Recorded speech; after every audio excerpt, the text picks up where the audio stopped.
Olá, sejam bem-vindos ao Legal Talks, um programa que promove análises sobre as decisões do TST, STJ e STF que impactam na sociedade brasileira. O Legal Talks é uma realização do Instituto Sociocultural Brasil-China Ibra-China, da Associação Paulista dos Empreendedores do Circuito das Compras APEC e da Comissão Especial Brasil-ONU Sebra-ONU. O convidado de hoje é o ministro Ricardo Vilas Boas Cueva, do STJ. O tema desta edição é Nova Lei Geral de Proteção de Dados. O doutor Ricardo Vilas Boas Cueva é ministro do Supremo Tribunal de Justiça desde 2011. É membro da 2ª Seção e da Comissão de Documentação. Anteriormente, foi procurador na Procuradoria do Estado de São Paulo, da Fazenda Nacional em São Paulo e Brasília. Conselheiro e vice-presidente substituto do Conselho Administrativo de Defesa Econômica, CAD, e vice-presidente do Conselho Federal Gestor do Fundo de Defesa de Direitos Difusos.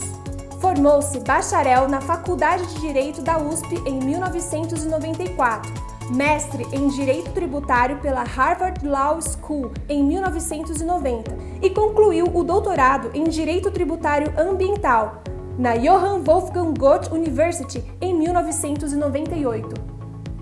Na área acadêmica, foi professor no curso de graduação e pós-graduação do IBMEC São Paulo. Participou de diversas publicações. O ministro será entrevistado pelos coordenadores do Legal Talks, Dr. Guilherme Caputo Bastos, ministro do TST e presidente da Academia Nacional de Direito Desportivo, ANDD. Dr. Paulo Feus, professor da PUC São Paulo, e o Dr. Thomas Lau, presidente do Ibra-China e da Sebra-ONU.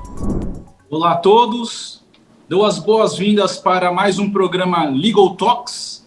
Legal Talks tem a finalidade de analisar e refletir sobre as decisões judiciais, decisões monocráticas e jurisprudências do TST, do STJ e STF. Os coordenadores do Legal Talks são o ministro Guilherme Caputo, do TST, e também o professor Paulo Feus, coordenador de diversos cursos de graduação, pós-graduação na área de Direito Desportivo. Assim, eu já passo a palavra para o nosso coordenador ministro Guilherme Caputo e dou as boas-vindas ao nosso convidado ministro Ricardo Vilas Boas Cueva. Muito bem, presidente Thomas. Eu poderia seguir o protocolo comum das apresentações de uma autoridade como o ministro Ricardo. Pegaria o seu currículo e faria a apresentação formal. Eu prefiro apresentá-lo de outra forma, como um exímio professor dedicado. É um juiz assim, que impressiona pela qualidade dos seus pronunciamentos, dos seus votos, né, dos acórdãos que relata. Então, várias qualidades o ministro Cueva tem. Mas eu sempre ressalto a figura humana do ministro Cueva, que normalmente não se extrai de uma folha de papel onde está inserido o seu currículo de vida. Eu costumo conversar com as pessoas, com os advogados, com os juízes e tal, e nunca deixei de ouvir uma referência altamente, mas sempre altamente elogiosa à figura humana do ministro Cueva. Então, ademais das qualificações profissionais, que também são de todos nós conhecidas, e aplaudimos Sua Excelência pela sua figura, o que representa a sua figura profissional, mas eu gostaria de destacar essa figura humana do ministro Ricardo Cueva, que a mim me impressiona muito, e não só a mim, mas a todas as pessoas, como eu disse, com as quais tratamos da figura do ministro Cueva. Ministro Cueva, Vossa Excelência tem a palavra. Falaremos da Lei Geral de Proteção de Dados, um tema muito caro ao presidente do Instituto Cultural Brasil-China, o Dr. Thomas Lau, que insistiu muito para que esse tema fosse trazido e nada melhor do que por um especialista na matéria. A palavra está com Vossa Excelência, ministro. Muito obrigado. Eu quero cumprimentar, em primeiro lugar, o meu colega e amigo de Tribunal Superior, quase vizinhos, né, de um outro lado da rua. Nós brincávamos que nós tínhamos a melhor vista de Brasília no STJ, agora temos uma vista magnífica do TST, ou seja, o nosso endereço é TST Fundos, né, como brincam alguns.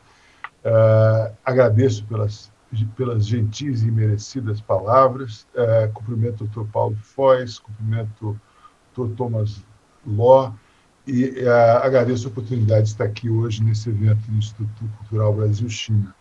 O tema da proteção de dados pessoais é um tema que tem chamado muita atenção no mundo atual, né, porque a gente vive imerso em tecnologia, né, não só agora, obviamente, com a pandemia, mas em qualquer lugar que a gente vá, a gente se depara com catracas eletrônicas, com câmeras de reconhecimento facial, com todo tipo de geringonças que vão nos monitorando a vida cotidiana e permitem classificar o comportamento, seguir. E esses dados, obviamente, eles são vendidos por um preço muito relevante, muito significativo, a empresas que vivem disso. Seus produtos ou serviços dão prejuízos, mas os dados que coletam permitem que elas gerem um negócio fabuloso. Não é à toa que as maiores empresas do mundo hoje são as Big Techs e que têm um modelo de negócio voltado à coleta, ao processamento, à classificação desses dados e à formação de perfis informacionais que têm um grande potencial de invadir os direitos da personalidade, da intimidade, e, com isso, prejudicar a própria formação da personalidade. Além disso, como nós temos vivido com os casos de desinformação, ou como são comumente referidas as fake news, isso também tem implicações no próprio processo democrático. Vimos o caso do Brexit, vimos as eleições do Trump em 2016, todas elas passíveis de alguma observação ou outra quanto ao uso ou manipulação de dados pessoais, como se viu naquele caso da Cambridge Analytica, que todos devem ter visto. Portanto, há riscos crescentes à privacidade que merecem um tratamento adequado e não há no mundo consenso quanto a isso. Os europeus já há décadas vêm desenvolvendo um sistema de proteção de dados pessoais centrado no Estado, ao passo que os americanos, com exceção da Califórnia, que tem um modelo de lei parecido com a lei europeia, de algum modo,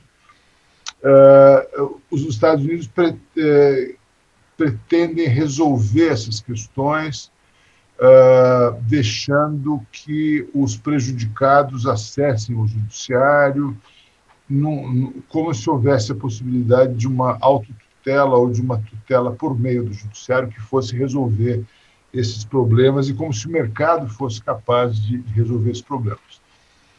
Esse é o pano de fundo que levou à aprovação, depois de 8 anos, né, de longos debates, 2 consultas públicas, da Lei Geral de Proteção de Dados no Brasil e de uma vacácio muito longa, 2 anos. Ela só entrou mesmo em vigor em setembro de 2020 e a própria Autoridade Nacional de Proteção de Dados só foi criada no final do ano passado.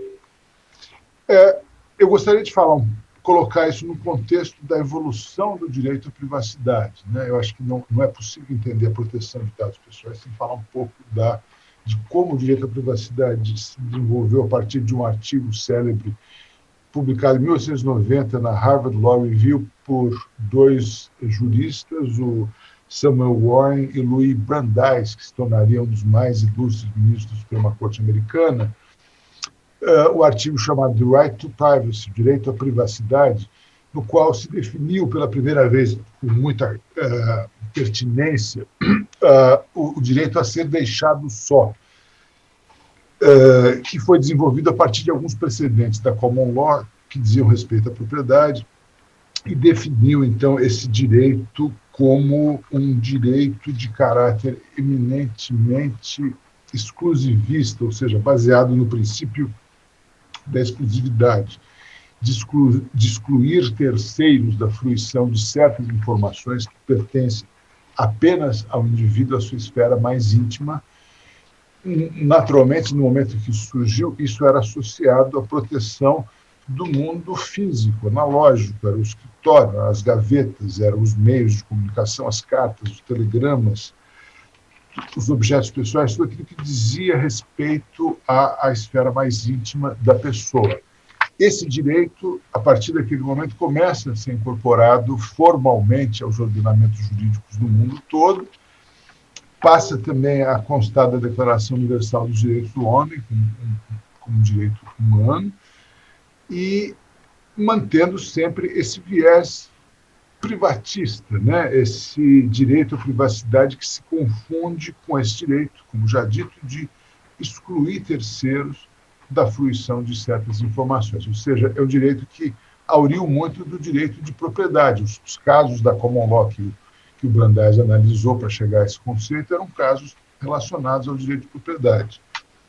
Portanto, é um sentido, historicamente, né, da privacidade, um sentido negativo, no sentido que é um direito de bloqueio, um direito de proteção de dados personalíssimos, como a honra, segredos, que, como dito, são guardados normalmente em meios físicos, né? É a casa da pessoa, o escritório, a escrivaninha, a correspondência, a comunicação. Mas isso, com a evolução da tecnologia, sobretudo meados dos anos 60, anos 70, começou a ficar claro que os computadores, até porque eles iam se tornando cada vez mais baratos, né? Havia até, vocês já devem ter lido isso inúmeras vezes, e até hoje há a chamada Lei de Moore. A cada 18 meses, durante os últimos 60 anos, a indústria foi capaz de duplicar a capacidade de processamento dos seus chips, né? Uma evolução impressionante que agora talvez chegue a um limite físico da matéria. Será que conseguiremos continuar duplicando a cada ano e meio a capacidade de processamento ou não? Enfim, começou a ficar claro que essa enorme evolução tecnológica e o consequente barateamento dessa tecnologia, antigamente a gente sabia que os mainframes ocupavam salas inteiras com ar-condicionado, exigiam equipes inteiras de pessoas para furar cartões e controlar as válvulas e os semicondutores, enfim, era muito complexo. E hoje, num telefone celular, nós temos mais capacidade de processamento do que tinham as primeiras aeronaves que foram ao espaço, né? É impressionante como a cada período muito curto se evolui rapidamente.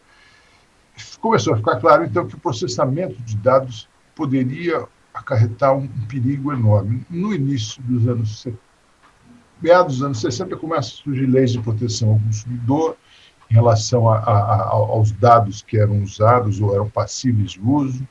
Nos Estados Unidos, surge nos anos 70 o Fair Credit Reporting Act, o Privacy Act, voltados para a proteção do consumidor na hora que fosse fornecer suas informações para obtenção de crédito. Na Europa, nos anos 70, nos chamados anos de chumbo, né, onde havia alguns grupos terroristas que ameaçavam a segurança da democracia e do Estado, começaram a surgir tendências ao controle da movimentação e ao monitoramento dos cidadãos para evitar ataques terroristas. E, com isso, houve uma contra-reação que levou também na Alemanha, na Suécia, a criação da primeira onda de leis de proteção de dados no mundo. Eram leis que basicamente identificavam no grande leviatã, no Estado, uma ameaça à privacidade, à integridade moral dos cidadãos. Portugal também, depois da Revolução dos Cravos, em sua Constituição, 1976, cria um direito fundamental à autodeterminação informativa, mas um grande marco dessa virada conceitual que a gente tem da privacidade no sentido negativo, histórico, para a privacidade no sentido positivo, assertivo, afirmativo, foi talvez o julgado de 1983 da Corte Constitucional alemã, num caso que tinha a ver com o recenseamento, com o censo alemão, no qual, pela primeira vez, a lei do censo foi julgada inconstitucional, pela primeira vez se reconheceu com clareza conceitual a existência de um direito fundamental à autodeterminação informativa, ou seja, o direito que o indivíduo tem de determinar as informações que sobre si são passíveis de divulgação e uso, e isso não a partir de um direito positivado na Constituição alemã ou na lei fundamental alemã, mas a partir dos direitos fundamentais à dignidade humana e ao livre desenvolvimento da personalidade. E no ano de 2000, a Carta dos Direitos Fundamentais da União Europeia incluiu no artigo 8º também um direito à proteção de dados de caráter pessoal que lhes digam respeito. E na Europa havia, desde 1985, uma diretiva, a Diretiva 46 de 95, que já, em caráter bastante assertivo, também definia o campo da proteção de dados pessoais para todos os Estados-membros da União Europeia. Essa diretiva, todos sabem, foi alterada em 2016 e começou a vigorar em 2018 pelo Regulamento Geral de Proteção de Dados na Europa, que é o grande marco legislativo da União Europeia, que é um dos modelos mais fortes de sistemas de proteção de dados no mundo, que é o modelo que inspirou a nossa Lei Geral de Proteção de Dados. Nós aqui já tínhamos alguma, mesmo antes da Lei Geral de Proteção de Dados, nós já tínhamos alguma proteção de dados no Brasil. Não se pode dizer que fôssemos inteiramente desguarnecidos nesse campo. Uma primeira referência no ordenamento ao que poderia ter vindo a se caracterizar como um instrumento de proteção de dados foi o habeas data, na Constituição de 1988, que surgiu como reação àqueles arquivos que a ditadura militar mantinha sobre pessoas que considerava suspeitas. Então surgiu um direito subjetivo de qualquer obter essas informações, mas o desenvolvimento que o Supremo acabou dando a isso, de certa maneira, limitou o escopo do habeas data a um instrumento voltado contra o grande Leviatã, está. De todo modo, o relator do habeas data histórico, que acabou configurando os limites e o alcance, que acabou sendo muito limitado, né, nesses 33 anos de Constituição, nós vimos pouquíssimos casos relevantes de habeas data. O ministro Celso Mello, que relatou esse habeas data, ele definiu esse instrumento com 3 aspectos. Primeiro, é um direito de acesso a registros. Em segundo lugar, um direito de retificação de registros. Em terceiro, um direito de complementação dos registros. A doutrina especializada no tema critica muito essa visão conservadora do habeas data, que acabou, de algum modo, limitando o alcance possível que se imaginava na época em que ele foi concebido, de maneira inovadora pelo Constituinte de 88. Uma outra questão que teve mais longo alcance e que marcou o nosso ordenamento, a nossa compreensão da proteção de dados, foi um outro julgado relativo ao sigilo de dados pessoais, referido no inciso 12 do artigo 5º da Constituição. Existe uma tensão entre os incisos 10 e 12 do artigo 5º da Constituição. No inciso 10 fala-se de direito à intimidade, à vida privada, e no inciso 12 fala do sigilo da comunicação, da transmissão de dados, numa redação bastante truncada que permitiu que o Supremo, acolhendo um artigo do professor Tércio Sampaio Ferraz, que limitava conceitualmente o sigilo ao processo de comunicação de dados e não aos dados em si mesmos, definisse que aquele dispositivo da Constituição não dava ensejo a uma interpretação que caracterizasse um direito fundamental à proteção de dados pessoais. Isso acabou marcando muito, enfim, como já disse, né, essa evolução do direito à proteção de dados pessoais. Isso só muda agora, no ano passado, com uma decisão histórica do Supremo ao analisar uma medida provisória que determinava que as companhias telefônicas fixas e móveis transferissem ao IBGE todos os seus dados e, naquela ocasião, como vamos falar, a ministra Rosa Weber proferiu uma decisão histórica e depois corroborada por todos os ministros do Supremo. Mas, é claro, além do STJ, já havia também, na apreciação do direito infraconstitucional, alguns julgados históricos importantes no STJ que diziam respeito ao artigo 43 do Código de Defesa do Consumidor. Em 1990, o Código de Defesa do Consumidor, de maneira bastante inovadora, já que não havia sequer aquela diretiva de 1995 da União Europeia, criou um direito ao acesso do consumidor aos cadastros negativos de crédito, aos birôs de crédito, que são tão comuns no Brasil, Serasa e outros.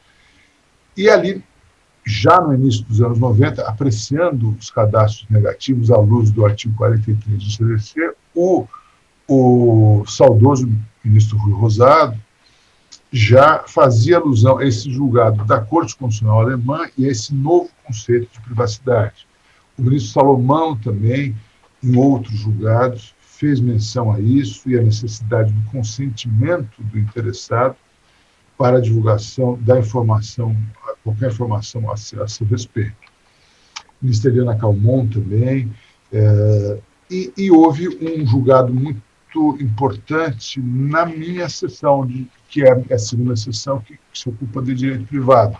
O ministro Sanseverino, ilustre civilista gaúcho, se deparou como relator de uma quantidade grande de casos de ações indenizatórias por dano moral, por suposta violação à privacidade e intimidade, no caso de uso de sistemas de avaliação de risco de crédito, chamado credit score.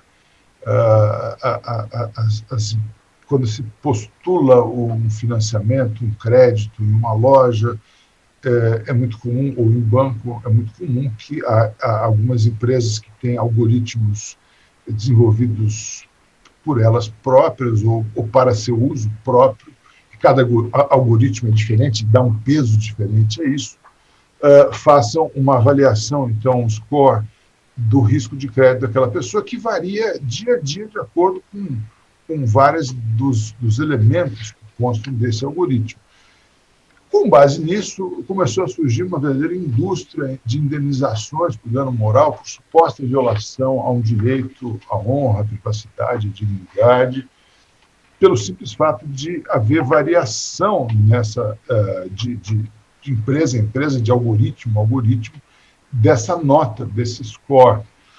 E já havia julgado, já havia 300 mil ações no sul do país. O ministro Sanseverino, então, afetou o tema como repetitivo e, pioneiramente, fez uma audiência pública no STJ. Foi a primeira audiência pública, já houve várias outras, inclusive com a participação do TST, uma audiência pública conjunta, né? O ministro Aloysio, nosso amigo também, participou. E foi um momento histórico, né, de participação conjunta de dois tribunais superiores. Enfim, naquela primeira audiência pública, convocada pelo ministro Sanseverino, todos os pontos de vista, todos os interessados foram ouvidos e, finalmente, ali chegou a uma decisão com base também na lei do cadastro positivo, que já era mais um azulejo, mais uma pedra na evolução da proteção de dados pessoais no Brasil. A lei do cadastro positivo ela definiu o direito ao cancelamento do cadastro que foi citado, também o direito a conhecer os principais elementos e critérios considerados para análise de risco, o direito à revisão por uma pessoa humana de uma decisão automatizada. E ali, essa lei, assim como o artigo 43 e a jurisprudência a respeito e a doutrina que já existia, permitiram que, naquela decisão da segunda sessão, sob a relatoria do ministro Severino, se chegasse à conclusão de que essa prática comercial do credit score, ela é em si lícita e é perfeitamente autorizada pela legislação do cadastro positivo,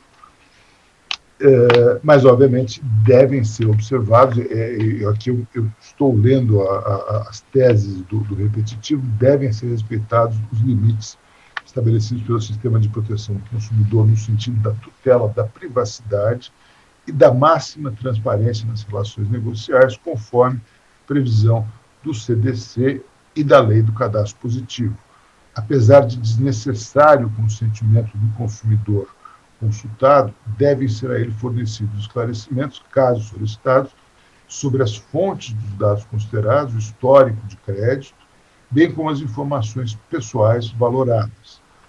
Com respeito aos limites legais, na utilização do sistema de credit score, configurando abuso no exercício desse direito, conforme o artigo 187 do Código Civil, pode levar à responsabilidade objetiva e solidária do fornecedor do serviço, do responsável pelo banco de dados, da fonte e do consulente, na forma da lei do cadastro positivo, pela ocorrência de danos morais nas hipóteses de utilização de informações excessivas ou sensíveis, bem como nos casos de comprovada recusa indevida de crédito pelo uso de dados incorretos ou desatualizados. Com isso, o ministro Severino, de maneira muito prudente, soube extrair do ordenamento já existente à época anterior à edição da Lei Geral de Proteção de Dados os traços centrais que permitem distinguir o que de fato se protege com uma legislação de proteção de dados pessoais. Aqui, no caso, essa questão do crédito, da avaliação do crédito, do uso de algoritmos é uma das zonas de preocupação mais delicadas na área de proteção de dados, porque, de fato, aqui pode haver uma discriminação muito grande do consumidor ou do cidadão através do uso de dados sobre os quais não há transparência, né? Não apenas na obtenção de crédito, mas em outras áreas. Imaginemos, por exemplo, se uma empresa de seguros colete dados ou compre dados de empresas que vendam dados pessoais ou vendam perfis informacionais e, com base nesses perfis, discrimine a quem vai vender os seguros ou planos de saúde. Nos Estados Unidos houve um caso célebre, até mais grave, de repercussão na própria liberdade dos cidadãos, um caso de uma empresa privada que prestava serviços ao judiciário por meio de um algoritmo que permitia fazer uma avaliação da dosimetria da pena. E verificou-se, depois de estudos, que esse algoritmo tinha um viés racial.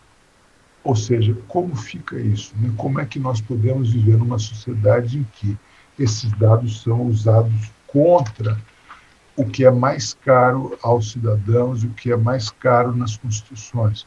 Então, são reflexões que, obviamente, foram importantes para o desenvolvimento da Lei Geral de Proteção de Dados, a qual finalmente chegamos agora. A Lei Geral de Proteção de Dados, então, como dito, ela foi fortemente inspirada na Lei Geral de na legislação de proteção de dados europeia, sobretudo no Regulamento Geral de Proteção de Dados, normalmente referido em vários seminários, eu não sei porquê, pelo acrônimo em idioma inglês, GDPR, General Data Protection Resolution, todo mundo se refere como GDPR, mas, na verdade, é o RGPD, o Regulamento Geral de Proteção de Dados da União Europeia. Como já dito, nós já tínhamos normas esparsas sobre proteção de dados, mas a Lei Geral de Proteção de Dados ela tem um grande mérito de inovar ao unificar isso e ao dar uma dinâmica totalmente diferente à proteção de dados no Brasil. Ela tem por objetivo, como definido no artigo 3º, a proteção de dados da pessoa natural, independentemente do agente que faça o tratamento dos dados. Portanto, então, ela se aplica tanto aos entes privados como os entes privados do mercado, né, que talvez possam ser chamados hoje de os pequenos leviatãs. Se nos anos 70 nós tínhamos medo do grande leviatã, hoje nós temos medo dos pequenos, e nem tão pequenos assim, leviatãs do setor privado. E ela também se aplica, obviamente, aos entes públicos e do terceiro setor, sem distinção da modalidade de tratamento de dados. Ela deixa de incidir apenas em poucas hipóteses, né? No caso do direito fundamental, por exemplo, a liberdade de informação, como no caso da exceção à atividade jornalística, ou quando houver um interesse público relevante, uma questão, por exemplo, de segurança pública ou de defesa nacional, como o artigo 4º da LGPD define. O tratamento de dados, né? A lei define 11 hipóteses de tratamento de dados, como o consentimento informado do titular, previsão legal ou regulamentar de tratamento, a execução de políticas públicas, pesquisas, execução de contrato, exercício regular de direitos, a proteção da vida, a tutela da saúde, a proteção do crédito e o interesse legítimo do controlador ou de terceiro. Nessas hipóteses, não haverá problema algum, né, em haver tratamento. Os princípios que a lei adota decorrem do Fair Information Practice, da Convenção da União Europeia de 1108, que são fundamentalmente o que se refere como um acrônimo ARPO, né? O acesso, o livre acesso, segurança, transparência, qualidade, boa-fé, não discriminação e precaução. Os direitos titulares são fundamentalmente o acesso facilitado às informações sobre o tratamento dos dados próprios, que deverão ser disponibilizados de forma clara, adequada e ostensiva, sobre a finalidade, a forma, a duração do tratamento dos dados, a identificação do controlador e as responsabilidades dos agentes que realizarão o tratamento. O controlador de dados deve instituir um encarregado para receber pedidos e reclamações dos titulares dos dados pessoais e fazer as comunicações necessárias com a Autoridade Nacional de Proteção de Dados. A lei, sabiamente, prevê como elemento central em todos os sistemas, né, de proteção de dados uma autoridade central, uma Autoridade Nacional de Proteção de Dados, que, a rigor, deveria ser uma autoridade independente, talvez constituída sob a forma de uma autarquia, como já inúmeras autarquias especiais, né, as agências reguladoras, o CAD, e essa era a intenção original, mas isso foi vetado por visto de iniciativa, acabou sendo criada uma Autoridade Nacional de Proteção de Dados sob o guarda-chuva da Presidência da República, sem autonomia orçamentária e, portanto, sujeita a algumas críticas dos especialistas em proteção de dados no mundo. Essa é uma questão até que está sujeita à revisão daqui a 2 anos. Os agentes de tratamento devem adotar medidas de segurança para proteger os dados pessoais de acessos não autorizados de situações acidentais ou ilícitas de destruição, perda, alteração, comunicação ou de tratamento inadequado ou ilícito. O STJ, por exemplo, foi vítima notoriamente de um ataque hacker no ano passado, que paralisou as atividades do tribunal por uma semana. O STJ é o controlador desses dados, portanto, deve ter o dever de comunicar à autoridade nacional quais foram as medidas, qual a natureza ou alcance desse incidente de segurança, por exemplo. Né? E, obviamente, a lei também se encarrega de definir a responsabilidade civil e administrativa do controlador e do agente de tratamento de dados. Né? O agente é aquele que efetivamente opera o tratamento de dados e que também tem responsabilidades perante a autoridade e há, portanto, sanções civis e sanções administrativas. A autoridade ela é fundamental também para centralizar a interpretação do conteúdo e do alcance das normas da Lei Geral de Proteção de Dados, porque, como todos já devem ter notado, existe uma área de intersecção relativamente grande com o direito do consumidor. E há uma tendência a que comecem a surgir demandas, que esse tipo de questão comece a ser judicializado sob o enfoque do direito do consumidor e não propriamente da Lei Geral de Proteção de Dados, o que pode gerar uma turbulência na evolução jurisprudencial do tema. É importante, portanto, que a Autoridade Nacional de Proteção de Dados comece a, desde logo, editar atos normativos, instruções, regimes próprios, esclarecimentos e todo tipo de orientação que possa efetivamente facilitar a implementação da lei, tanto no setor privado quanto no setor público, para que isso possa ser feito com o menor custo e a maior eficiência possível. Haverá, claro, algum custo na implementação da lei, mas o argumento que se tem defendido é que, no mundo inteiro, esse tipo de proteção aos dados pessoais permite a inserção do Brasil na nova economia digital, permite a transferência internacional de dados, evita que o Brasil seja visto como um pária internacional, ao menos na questão de proteção de dados, e permite, então, que as empresas também, uma vez feito aquele investimento, feita a adaptação ao regime de proteção de dados pessoais, possam se valer deles, né, como um potencial de inovação e possam extrair desses dados toda a possibilidade que eles oferecem para a criação de novos serviços, produtos, obviamente dentro das especificações da lei.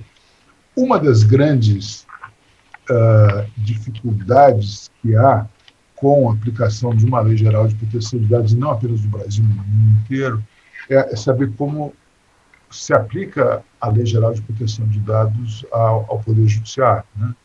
No Poder Judiciário, as menções ao Poder Judiciário no Regulamento Geral de Proteção de Dados Europeu e na nossa lei, a Lei Geral de Proteção de Dados, a LGPD, são muito escassas.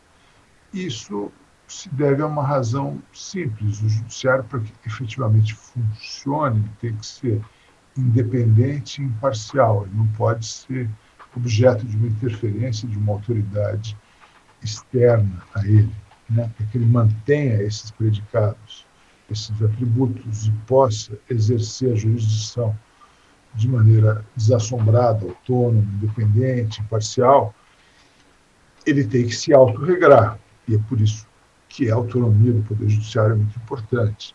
Mas, obviamente, ele também tem que respeitar as prescrições relativas à proteção de dados pessoais, porque ele lida com um manancial imenso de dados pessoais, alguns deles dados muito sensíveis, muito delicados, que vão no cerne mesmo da da vida privada, da intimidade das pessoas, sobretudo no contexto que nós vivemos no Brasil, com um universo quase completo de digitalização. Eu acho que a justiça do trabalho é mais desenvolvida tecnologicamente. Acho que 100% dos autos da justiça do trabalho são digitais, né? Nós, na justiça comum, já se chega a quase 90%, mas acho que na justiça do trabalho tudo é digitalizado.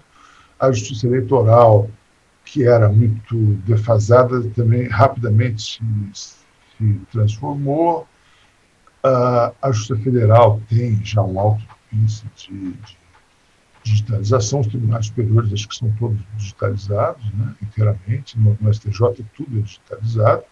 E, obviamente, isso, então, permite que essas bases de dados sejam, por um lado, um grande manancial de riqueza, mas, por outro lado, também um potencial de risco muito grande, né?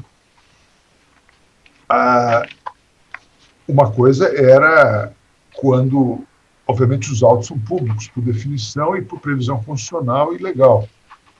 Mas o que é público? Os atos processuais. Quando havia autos cartaços, né, de papel, o custo, a logística, a dificuldade prática de se coligir esses dados, milhares de processos, era muito grande. Havia o que a Suprema Corte Americana chamou há algumas décadas já de opacidade prática. Embora os autos fossem públicos, eles, na prática, eram opacos, porque era muito difícil ir a cada um dos cartórios, encostar a barriga no balcão. Normalmente era o estagiário que fazia isso com uma fichinha, né? Acho que o Thomas não deve lembrar disso, mas eu ainda peguei a época em que os estagiários iam com uma fichinha anotar no andamento processual, não havia informática, havia os computadores com os disquetes imensos, havia internet. Então era caro, era difícil. Aí começaram a aparecer scanners, apareceram outras coisas que na época pareciam revolucionárias e hoje construem museus de tecnologia. Mas, enfim, hoje com o apertar de botão você tem acesso a uma quantidade enorme de dados, e, portanto, algum grau de proteção tem que haver. É por isso que surgiu no âmbito do CNJ um grupo de trabalho do qual eu faço parte, que se dedica a estudar a questão da adaptação da LGPD aos tribunais. E depois também surgiu um comitê de acompanhamento de dados pessoais, do qual eu faço parte no Judiciário. E nesse grupo de trabalho foi feita uma recomendação 73 de 2020, que procura mais ou menos definir alguns pilares da aplicação da Lei Geral de Proteção de Dados. Em primeiro lugar, a organização da informação e a comunicação da informação, dos direitos do titular nos sites dos tribunais. Tem que ficar muito claros e definidos. A questão da gestão do consentimento. Alguns atos talvez dependam ou não de consentimento do titular, isso tem que ficar claro.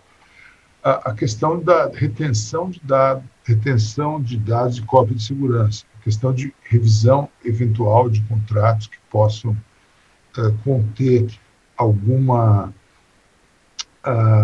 dados sensíveis, dados pessoais, e um plano de respostas a incidentes de segurança, o que não foi presciente, isso foi bem antes da invasão do STJ, mas que é uma exigência da própria lei, né? A lei se funda na ideia também, nessa questão de uma ideia de autorregulação e de compliance. As entidades sujeitas à incidência da lei têm que se autorregular, têm que adotar medidas de segurança e têm que reportar isso à Autoridade Nacional de Proteção de Dados. A complexidade própria, então, da adaptação da LGPD aos tribunais, ela deriva do fato de que há uma imensa atividade administrativa do Poder Judiciário, né? O TST, o STJ tem milhares de funcionários, tem contratos, tem orçamento, tem salários, tem uma folha de pagamentos. Toda essa atividade administrativa, obviamente, está sujeita à Lei de Acesso à Informação e à ampla transparência. Há dispositivos da Lei Geral de Proteção de Dados que fazem esse diálogo com a Lei Geral, com a Lei de Acesso à Informação, com a LAI, e, portanto, essa área ela não se distingue de outros setores do Estado. A atividade jurisdicional típica, por outro lado, ela merece um cuidado especial, porque ela não admite interferências externas para preservar a imparcialidade do judiciário, mas, ao mesmo tempo, ela tem que levar em consideração que já há um interesse crescente em mineração de dados pessoais. Já existem no Brasil mais de 200 law techs e legal techs, que são empresas especializadas em desenvolvimento de soluções de inteligência artificial com base nos dados extraídos dos acervos dos bancos de dados dos tribunais. Desenvolvem algoritmos, ferramentas, robozinhos, né, bots que vão atrás dos acervos e fazem isso 24 horas por dia, em alguns casos mesmo, gerando uma descontinuidade do serviço e do funcionamento dos sistemas informáticos dos tribunais por sobrecarga. Com base, então, nessas características, né, do Poder Judiciário e das exigências da LGPD, essa recomendação, então, ela contém 3 eixos, né, esse plano de ação a que me referi agora. O segundo eixo é a definição das informações que os sites dos tribunais devem conter, que são informações básicas sobre a LGPD, inclusive requisitos para tratamento legítimo de dados, obrigações dos controladores, direitos dos titulares, e um formulário para exercício dos direitos dos titulares de dados pessoais. Caso haja alguma queixa, alguém deverá, o encarregado, né, que pode assumir várias formas no mundo, a gente, fazendo um estudo comparativo, verifica que, em alguns casos, é um órgão colegiado, em alguns casos é um juiz designado para isso, por um período definido. Isso varia, essa configuração institucional varia muito. E, com base também na experiência internacional, essa recomendação ela procura estimular nos tribunais uma política de privacidade para navegação dos sites e a criação de registros de tratamento de dados pessoais com informações sobre a finalidade do tratamento, a base legal para esse tratamento, a descrição dos titulares, as categorias de dados, as categorias de destinatários, como pode ser feita a transferência internacional, qual o prazo de conservação dos dados, as medidas de segurança e qual que é a política de segurança da informação. Esse é um debate importante, obviamente. Há também um debate diretamente relacionado a isso, que é a questão da mineração de dados, né? O Big Data e o desenvolvimento de algoritmos de uma justiça digital, de uma justiça preditiva, que permita criar modelos de análise dos padrões decisórios dos órgãos fracionários, dos tribunais, para prever como alguma decisão futura será tomada, depende, em grande medida, do acesso a esses dados. Como esse acesso deve ser feito, se os metadados devem ser incluídos ou não, se o acesso deve ser direto ou não. Tudo isso também é objeto de indagação, de estudo e de debate no âmbito dos tribunais e no âmbito do CNJ. Esse foi um exemplo de como essa adaptação tem sido encaminhada na área que nos diz mais respeito, né, Guilherme, que é a área do Poder Judiciário. Mas o tema, de fato, é complexo, ainda haverá uma evolução, obviamente, muito grande. A boa notícia é que já foi formada a Autoridade Nacional de Proteção de Dados, ela conta com profissionais experientes, que já começaram a definir uma agenda de prioridades para a ação da autoridade e também já se mostrou capaz de entrar em entendimentos com a Secretaria Nacional de Proteção do Consumidor do Ministério da Justiça para que haja uma atuação colaborativa, cooperativa dessas duas áreas que, como disse, né, tem um ponto de intersecção ali na proteção de dados pessoais. Acho que eram essas as considerações que eu tinha a fazer sobre o tema, agradecendo a atenção de vocês e me desculpando se passei do tempo razoável. Ministro Cueva, eu não sei se passou do horário, mas que nós não percebemos isso com certeza, porque foi muito agradável. O Tribunal Superior do Trabalho baixou um ato e o nosso controlador é o presidente do tribunal. E o encarregado, foram as figuras que se criou, é um juiz auxiliar indicado pelo ministro-presidente. E isso sofreu algumas críticas. De fato, a matéria é complexa, é nova, nós temos que ainda, né, ir nos adaptando aos poucos, né? Mas o STJ não tem um ato propriamente ainda, né? Tem uma formação de um grupo, né? Ainda está engatinhando nessa área, né? Acho que vocês já foram. Realmente, eu lembro que foi editado um ato normativo já faz algum tempo, né? No TST. Já. Nós ainda estamos engatinhando nessa área. Muito bem. Achei muito interessante também a questão da identificação facial, por exemplo. Esse é um tema que eu e o professor Paulo Feus estávamos estudando esses dias, a questão da biometria para estádios de futebol. E quando fomos estudar especificamente essa questão, eu e o Paulo nos deparamos com uma questão muito interessante. O reconhecimento facial com vários problemas.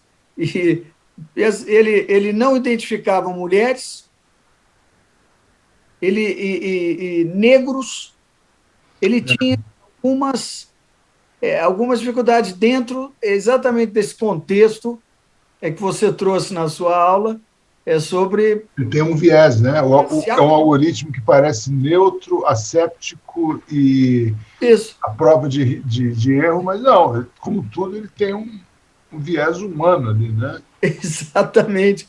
E o curioso é que ele também não identifica, não bem identifica, vamos dizer assim, com algum defeito na identificação, os trans. Veja. Ele não identifica. Né? De fato, e alguns municípios americanos chegam a proibir isso, né? As câmaras de reconhecimento facial, porque podem implicar um monitoramento da pessoa, né? Tem várias implicações, né, na vida privada dos indivíduos. Né? Exatamente. Bom, muito bem, já estamos aí realmente chegando à nossa hora reservada para a aula do ministro Ricardo Cueva. Eu, antes de passar a palavra ao nosso presidente Thomas e ao professor Paulo Feus, evidentemente, por alguma manifestação que queiram fazer, eu gostaria muito de agradecer ao professor, ministro Ricardo Cueva, pela brilhante reflexão. Era esperado, evidentemente, era esperado que tivéssemos aí, que Sua Excelência nos brindasse com esse conhecimento tão qualificado. E fica o convite já para uma outra oportunidade, ministro Cueva. Algum outro tema que a gente possa desenvolver e tal. Vamos pensar nisso aí para um curto tempo aí de espaço. Eu, agradecendo, então, eu passo a palavra ao professor Paulo Feus, para depois o professor Thomas também, se quiser se manifestar. Obrigado, ministro Guilherme. Ministro Cueva, primeiro agradecer a aula, foi espetacular. as dúvidas que iam me surgindo parece que eram programadas, porque me surgia a dúvida e logo em seguida Vossa Excelência respondia naturalmente. Então, para mim foi uma verdadeira aula, assim, a indução com que me fez a angústia do saber foi me acompanhando aí com as suas respostas. É um tema muito caro, novo, né, que nós vamos estar aprendendo ainda com a realidade, assim, com a nova lei, muito embora esse passado, a transição para a lei que o senhor trouxe foi muito importante, né, o contexto. Então, eu só queria lhe agradecer e deixar a lógica aberta aí, e nós vamos ter muitos assuntos referentes a isso daqui para frente, né? Eu acho que a jurisprudência, infelizmente, vai nortear aí essa lei nos próximos anos, aí, com certeza. Só tenho que lhe agradecer, ministro. Muito obrigado. Ministro Cueva, gostei muito da sua apresentação, meus parabéns. E essa observação da Agência Nacional de Proteção de Dados, que você mencionou, das manifestações, das recomendações, dos atos normativos, isso é muito pertinente, porque se a gente olhar a RGPD, que é o regulamento da União Europeia, que funciona como princípio do balcão único, nessa pandemia, essa agência da União Europeia se manifestou em diversas ocasiões, inclusive dando recomendações. Eu acho que é muito importante o papel dessa nova agência brasileira da ANPD.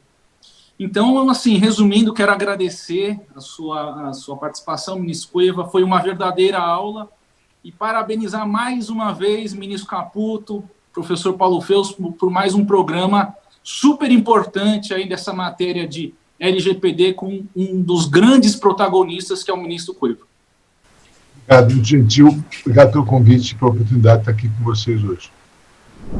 Este foi mais um Legal Talks. Agradecemos a sua participação até aqui. Se lembre de nos seguir nas redes sociais. Até a próxima!